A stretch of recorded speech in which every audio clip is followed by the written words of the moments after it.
This episode is the first of two or more parts in the defense of polygamy, and some of the issues that Shawn brought up in his episode number 10.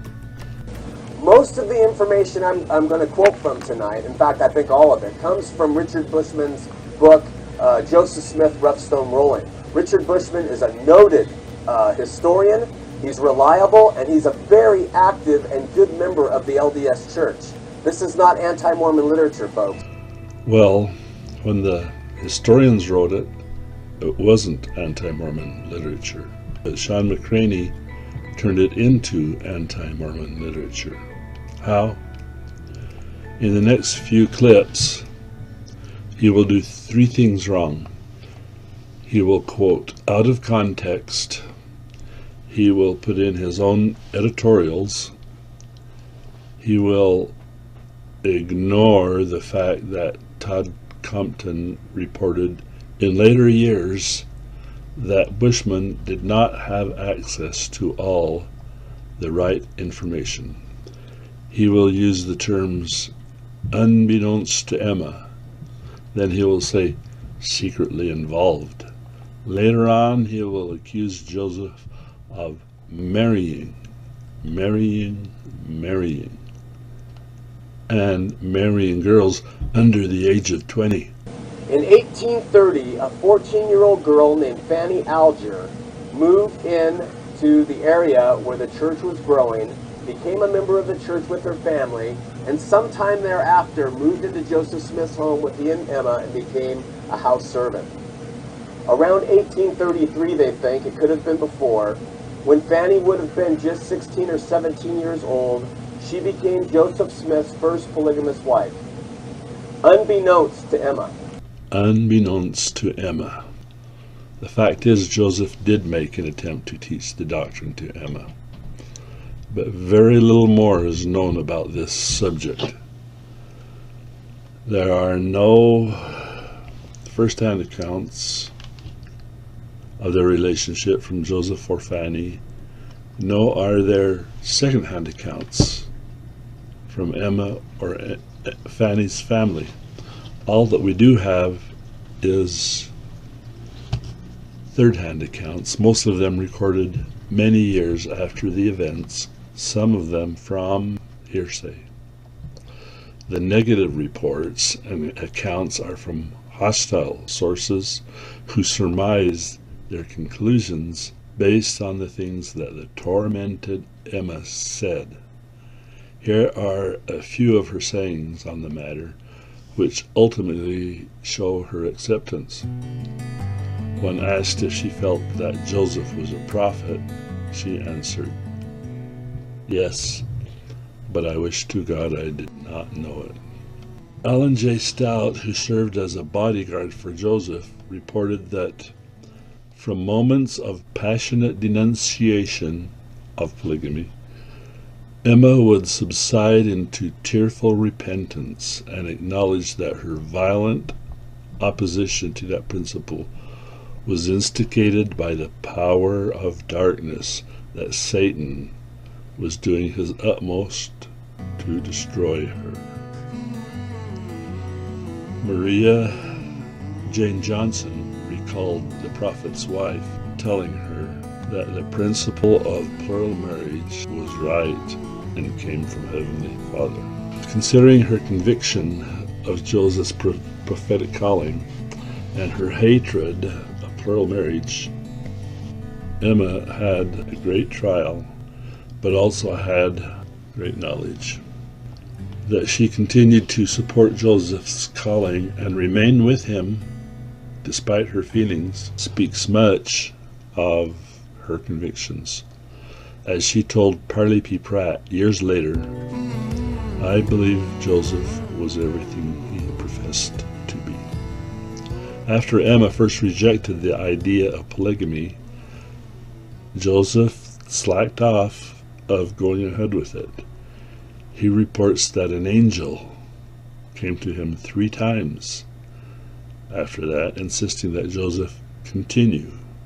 The 3rd time, the angel had drawn his sword and threatened to destroy Joseph if he didn't proceed.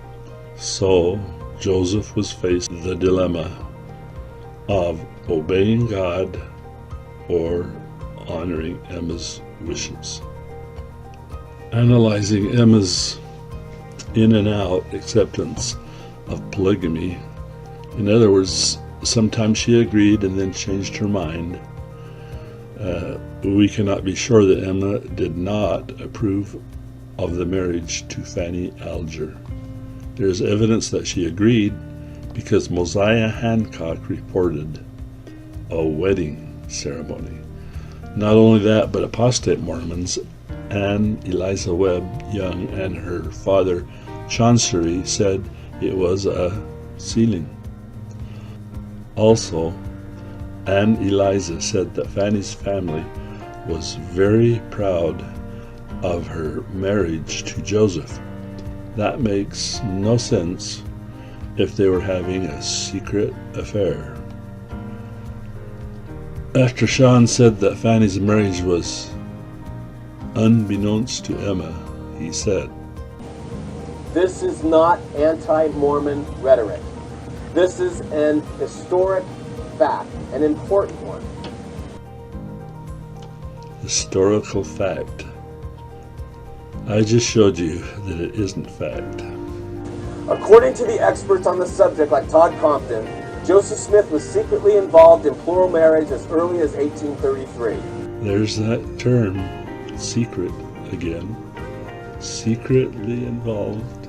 He sure likes that word. Watch him go. Before 1840, Joseph Smith is thought to have married 2 women in addition to his first wife, Emma. Some say it was 3. In 1841, he married 3 more women. In 1842, he married 11 more women. In 1843, he married 17 more women. Most of them, in the course of his polygamous marriages, were not known to Emma. Did you hear this? Okay, let's address the word secret.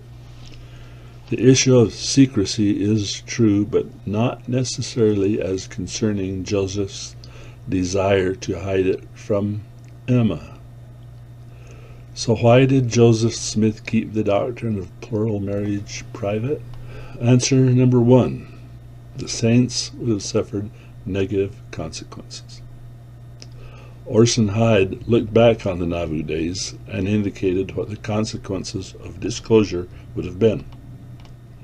Quote, "In olden times they might have passed through the same circumstances as some of the Latter-day Saints had to in Illinois.